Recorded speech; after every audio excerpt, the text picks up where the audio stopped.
After listening to this video series, you will never ever pay the sticker price for a new, used, or leased vehicle again.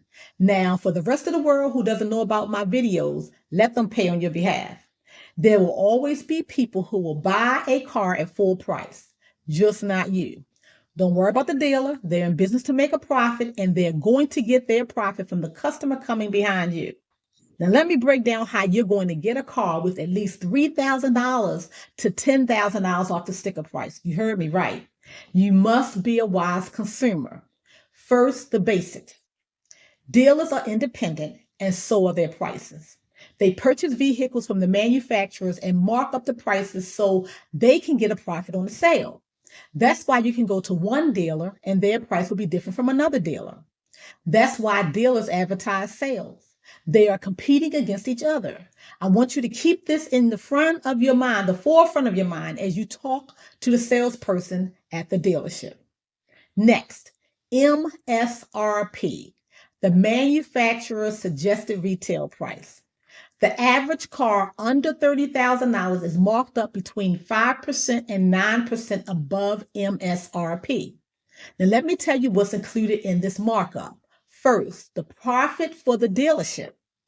Now, the base model of a car will not have a markup as much as the high end of that model. So the high end of the model could be marked up as much as 21% above MSRP, although this is usually for luxury vehicles. Luxury vehicles have a higher profit margin than most economy vehicles. I want you to listen to this next item. Do not limit your search to your state. You are buying a car, not a candy bar.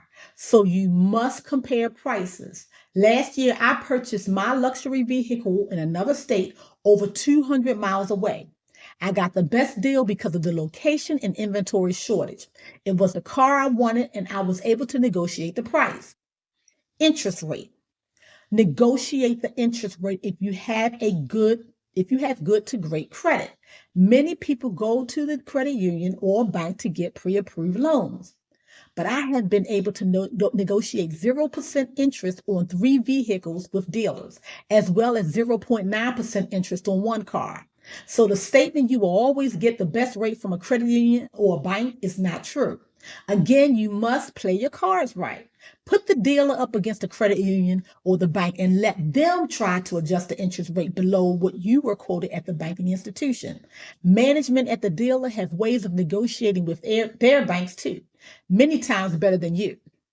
Now, many dealership salespeople work on commission. Even some that say they don't do. Many times the salesperson quota may not have been met by the end of the week or that month. So this is prime time to purchase. Another great time is after July because dealers want to clear out the current inventory for next year's inventory. Now, if you can wait until November or December, you may even have them giving you more than you thought you could get, even some freebies. Now, it's my understanding that Tesla does not negotiate. I do not know if this is true, but if it is, it's probably because of the demand. I've never seen a Tesla commercial, yet the car sells. Another option to consider is purchasing a vehicle in the area where there has been a severe weather event. These dealers know that they will get very few sales, if any, because people in their area are not thinking about purchasing a car, but you are.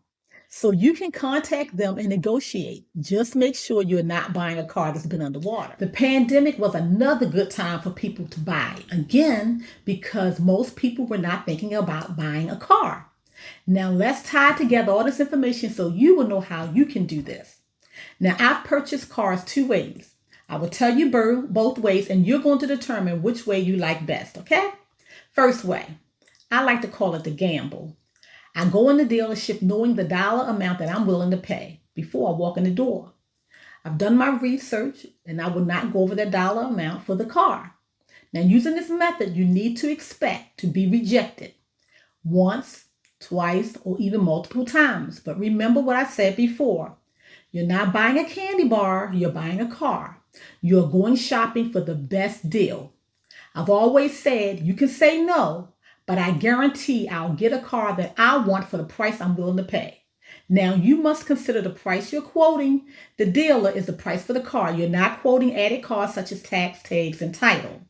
Just to let you know, this is the approach that I've taken most times because I'm able to feel free with the dealer and get a feeling for their willingness to negotiate. Now, this will cause some work because you can also do it on the phone if you want, but again, I like to do it in person. The second way is playing your cards right. This is the method I use when I purchase my luxury vehicle. Search for the vehicle you want online on many dealer websites. Look for out-of-state options as well. You'll probably have to pay taxes for the out-of-state purchase, but many times it's still cheapest. It's cheaper than the route that you would go in-state. Now, once you found that option, contact the dealer and let them know that you're willing to pay no more, but you really like to buy your car from them. Make them feel good by saying you've done your research and you think that their dealership has the best rates and you're willing to give them a try. Again, you want to put on your charm. I found some dealers will quote you their lowest price and tell you to come back, and they'll give you a lower price if another dealer goes lower than their option. You can choose to go that route. I had one dealer tell me that. I personally did not like that way, but I did not go back to them. But if you feel comfortable doing that, you can. I felt like for me, if you want to give me the car for the cheaper price, quote, then you would have.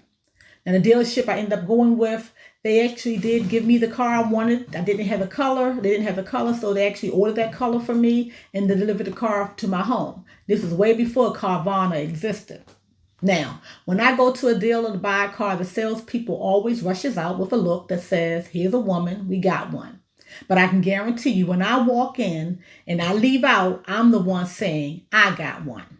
Now, when you buy your next car using these tactics, make sure you come back and let me know. I love to hear how you were able to walk out the dealer with a smile that says, I got one. Have a good day.